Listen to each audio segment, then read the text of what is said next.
Hello dear students, once again welcome to the chemistry lecture. Myself Jatin Puran Vairagi. આપણા લોકો ધોરણ 12 chapter number 4 એટલે કે રાસાયણિક ગતિકી કેમિકલ કાઇનેટિક્સ કરી રહ્યા છે. એમનો આજે માત્ર 15મો લેક્ચર છે. According to your text book almost topic પતી ગયા છે. થિયરીના ટોપિક લગભગ બધા જ પૂરા થઈ ગયા છે. આજે એક વધારાનો ટોપિક આપણે લઈએ છીએ ઉષ્મા શોષક અને ઉષ્મા ક્ષેપક પ્રક્રિયાઓ, right? Exothermic reactions and endothermic. ઉષ્મા શોષક અને ઉષ્મા ક્ષેપક આવા શબ્દો તમે સાંભળ્યા જ હોય ઘણી બધી જગ્યાએ, એના વિશે પણ તમને ખબર હોય. પણ એમાં ઘણીવાર એવું હોય કે ભાઈ ઉષ્મા શોષક પ્રક્રિયા છે કે ઉષ્મા ક્ષેપક છે એ કેમ ખબર પડે? તો કે કહી દઈએ કે ભાઈ આ પ્રક્રિયા ઉષ્મા શોષક છે અથવા આ પ્રક્રિયા ઉષ્મા ક્ષેપક છે. અથવા તો ઊર્જાનું શોષણ કરતું હોય, ઊર્જા આપવી પડતી હોય તો શોષક અને છૂટી પડતી હોય તો ક્ષેપક, એક એવું નક્કી કર્યું હોય. અને ત્રીજું એક આપણે લીધું હોય કે ભાઈ ડેલ્ટા H ની વેલ્યુઝ જોવાની. એમાં ડેલ્ટા H ની કિંમત જો ઋણ હોય તો ઉષ્મા ક્ષેપક અને ડેલ્ટા H ની કિંમત જો ધન હોય તો ઉષ્મા શોષક. પણ પ્રશ્ન એવું થાય કે એવું શું કામ? શું કામ ઋણ મૂલ્ય ડેલ્ટા H નું ઋણ મૂલ્ય તો જ શું કામ ક્ષેપક કહેવાય અને ધન મૂલ્ય તો જ શું કામ શોષક કહેવાય, રાઈટ? એવા નાના નાના પ્રશ્નોના જવાબ આજે આપણને આ થિયરી આપશે. મજા આવે એવી થિયરી, એકદમ સરળ છે.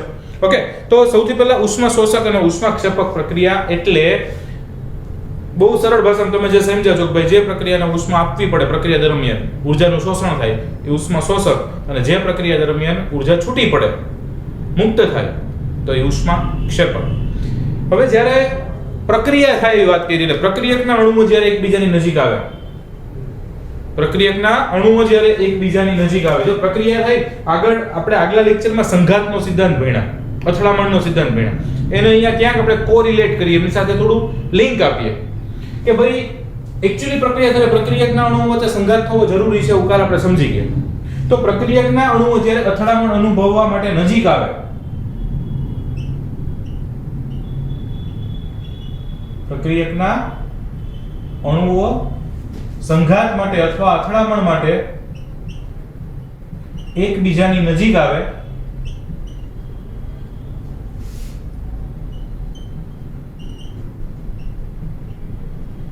ત્યારે તેમની વચ્ચેનું અંતર તો કે ઘટે છે. ત્યારે તેમની વચ્ચેનું અંતર ઘટે છે અને સ્થિતિજ ઊર્જા વધે છે.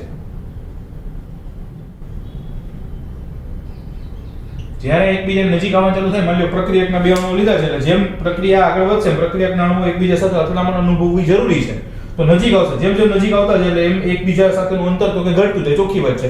પણ જેમ અંતર ઘટતું જશે, જેમ નજીક આવતી જશે એમ એમની વચ્ચેની સ્થિતિજ ઊર્જા વધતી જશે, રાઈટ? એમ આવતા આવતા આવતા એક સમય એવો આવશે કે બંને જોડાઈ જાય છે, અથડામણ થાય છે, સંઘાત થાય છે. હવે માની લો કે બંને વચ્ચે સંઘાત થાય છે, આપણે પ્રક્રિયા થાય છે એવું જ વિચારીએ છીએ. તો બંને વચ્ચે સંઘાત થાય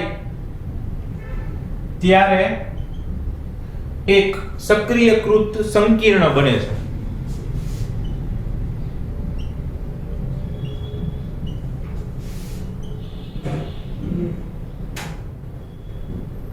એને હું લખું છું અલ્પજીવી. અલ્પજીવી એટલે તો કે ઈ બહુ લાંબો સમય નહીં રહે. સક્રિયકૃત સંકીર્ણ બનશે એ હાઈલી અનસ્ટેબલ હોય, ખૂબ જ અસ્થાયી હોય, અને ઈ ટૂંકમાં એમની વચ્ચેના બંધ નિર્બળ હોય. જે સંકીર્ણ બન્યું એટલે ટૂંકમાં બે પ્રક્રિયકના અણુ જોડાય તો એ જોડાઈને જે બે જોડાયેલી સ્થિતિમાં મળે એ સક્રિયકૃત સંકીર્ણ બન્યું. ઓકે, એક્ટિવેટેડ કોમ્પ્લેક્સ કહેવાય. અને એમની વચ્ચેના બંધ નબળા હશે અને એની આંદોલન ગતિને કારણે પછી એમની વચ્ચેના બંધ તૂટી જશે. પ્રક્રિયક ભેગા આવ્યા, સક્રિયકૃત સંકીર્ણ બન્યું, પાછું તૂટશે. બંધ નિર્બળ હોવાથી આંદોલન ગતિને કારણે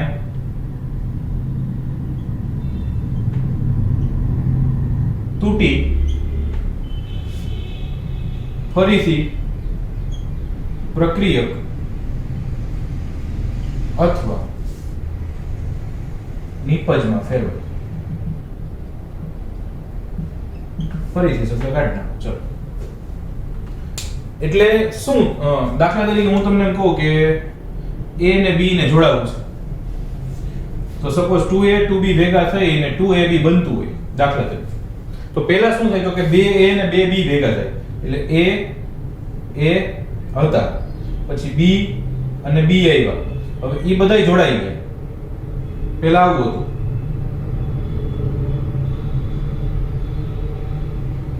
હવે ઈ જોડાઈ ગયા એટલે આ શું બન્યું? સક્રિયકૃત સંકીર્ણ બન્યું. અને સક્રિયકૃત સંકીર્ણના બંધ નબળા હશે એટલે અહીંથી તૂટશે આંદોલન ગતિના કારણે. એટલે એક AB વધ્યું, એક AB વધ્યું એટલે 2 AB વધશે. ટૂંકમાં આપણે જે નિપજ જોતી હતી મળી ગઈ. એટલે પ્રક્રિયા આવી રીતે થાય. પહેલા પ્રક્રિયકો હોય, એકબીજાની નજીક આવે, સક્રિયકૃત સંકીર્ણ બનાવે અને એમાંથી નિપજમાં ફેરવાય. ઘણીવાર એવું બને કે નિપજમાં ન ફેરવાય, અહીંથી તૂટવાને બદલે બીજી શક્યતા એ કે ન્યાથી તૂટવાને બદલે તમને પ્રશ્ન થાય છે ન્યાથી કેમ તૂટ્યું, અહીંથી ન તૂટે? સોરી લખ્યું છે આ A B, રાઈટ? તમને પ્રશ્ન થાય સર અહીંથી તૂટ્યું એની બદલે અહીંથી તૂટે તો ન્યાથી તૂટે તો કે તો પાછા 2A અને 2B બની જાય. મતલબ પાછા પ્રક્રિયક બની ગયા. એટલે ઘણીવાર એવું બને દરેક વખતે સંઘાત થાય તો નિપજ જ મળે એવું જરૂર નથી.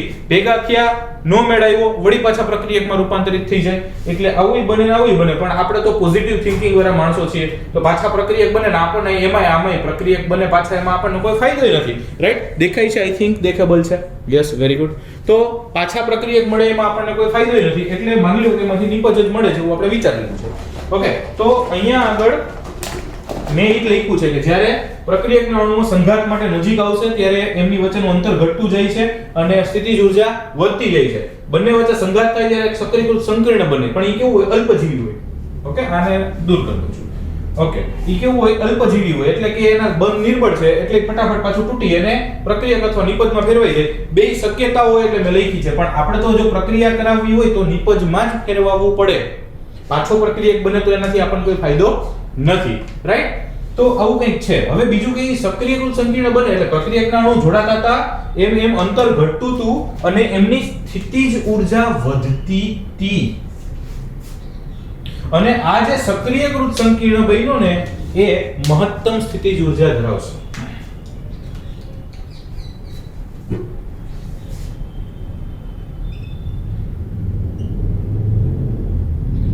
સક્રિયકૃત સંકીર્ણ મહત્તમ સ્થિતિજ ઊર્જા ધરાવે છે.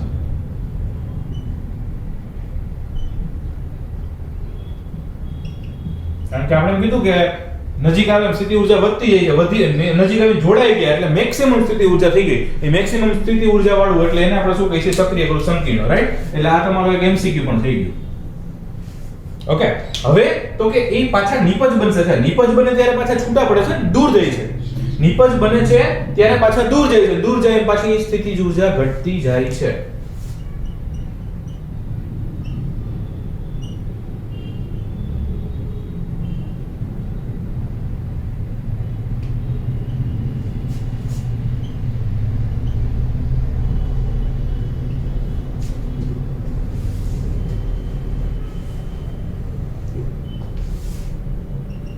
સમજાય છે છોકરો પોઈન્ટ? પહેલા કઈ હતા પ્રક્રિયકના અણુ, હવે એકબીજા સાથે જોડવા માટે નજીક આવ્યા, નજીક આવતા ગયા એટલે સ્થિતિ ઊર્જા વધતી ગઈ. એક સમયે મેક્સિમમ નજીક આવી ગયા એટલે એની મહત્તમ સ્થિતિજ ઊર્જા થઈ ગઈ. એને કહી દીધું સક્રિયકૃત સંકીર્ણ.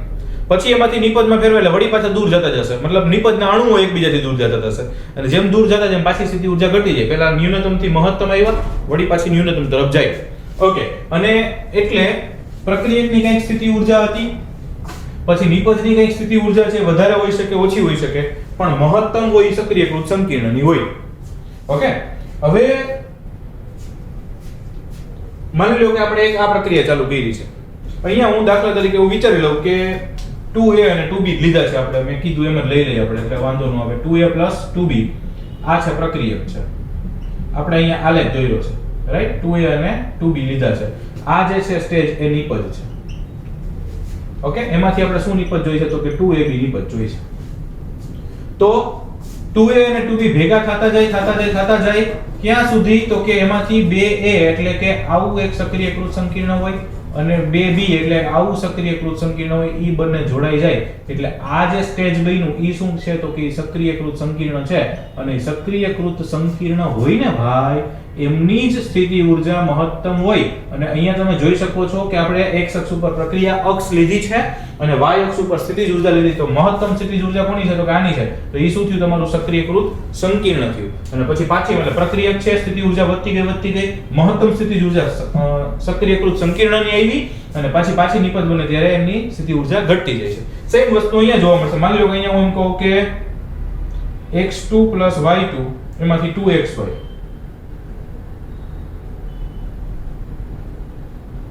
આ નિપજ છે, આ પ્રક્રિયક છે, રાઈટ? તો અહીંયા કઈ એવું સક્રિયકૃત સંકીર્ણ બનશે, આ x2 આ y2 આ સક્રિયકૃત સંકીર્ણ અને મહત્તમ સ્થિતિ ઊર્જા વાળું સ્ટેજ, રાઈટ? તો સક્રિયકૃત સંકીર્ણ અને મહત્તમ સ્થિતિ ઊર્જા વાળા સ્ટેજ બંને પ્રક્રિયા બતાવી છે, બંને એક જ સરખું છે. અહીંયા 2a અને 2b લેવાને બદલે હું લઉં a2 અને b2, એ વધારે સારું લાગશે. ઓકે, a2 અણુ છે અને b2 અણુ છે, એટલે a2 અને ઓલું b2. Good, fine. હવે તમે જુઓ તો બે શક્યતાઓ છે. પહેલી આ બે આલેખ એટલે દોરા. પહેલીમાં તમે જો તો પ્રક્રિયકની સ્થિતિ ઊર્જા કઈ કેટલી છે, નિપજની સ્થિતિ ઊર્જા કઈ કેટલી છે, મતલબ કે પ્રક્રિયક કરતા નિપજની સ્થિતિ ઊર્જા વધુ છે. અને બીજામાં તો કે પ્રક્રિયક કરતા નિપજની સ્થિતિ ઊર્જા ઓછી છે. તો બે શક્યતાઓ મળે, કાં તો પ્રક્રિયક કરતા નિપજની સ્થિતિ ઊર્જા વધુ હોય, સ્થિતિજ ઊર્જા છે એમાં આમાં કોની વધુ છે, નિપજની. તો નિપજ ઇઝ ગ્રેટર ધેન પ્રક્રિયક. સ્થિતિજ ઊર્જા નિપજની વધુ હોય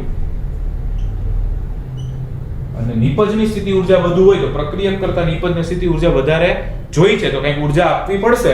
અને તો એ પ્રક્રિયા કઈ થઈ તો કે એ થઈ ગઈ ઉષ્માક્ષેપક, સોરી શોષક.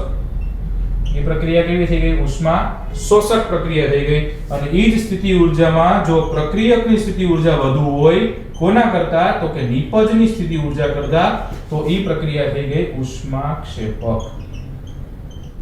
જે નીચેનો આ પ્રક્રિયા કરતા નિપજની સ્થિતિ ઊર્જા કેવી છે, ઓછી છે, તો એ પ્રક્રિયા થઈ ગઈ ઉષ્માક્ષેપક. એટલે કે પ્રક્રિયા ઉષ્મા શોષક છે કે ક્ષેપક છે એ આ આલેખ ઉપરથી ખબર પડે. અને આપણે જે લેતા હતા ને કે ભાઈ ડેલ્ટા h નું મૂલ્ય ઋણ ને ડેલ્ટા h નું મૂલ્ય, એકચ્યુઅલી ડેલ્ટા h છે શું તો કે ભાઈ ડેલ્ટા h એવું છે, delta h is equal to hp minus hr, આવું છે.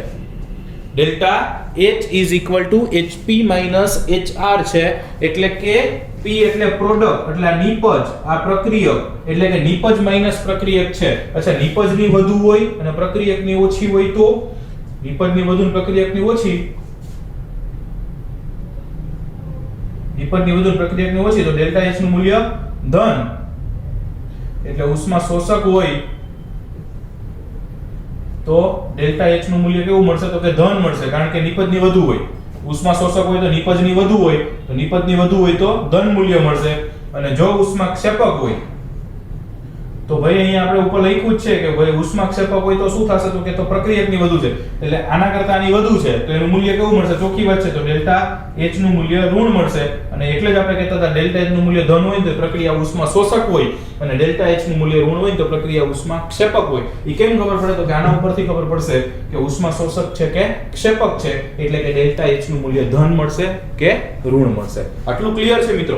તો આ થઈ ગયો આપણે ઉષ્મા શોષક અને ઉષ્માક્ષેપક પ્રક્રિયાનો બહુ ડિટેલમાં વ્યવસ્થિત રીતે કરેલો અભ્યાસ.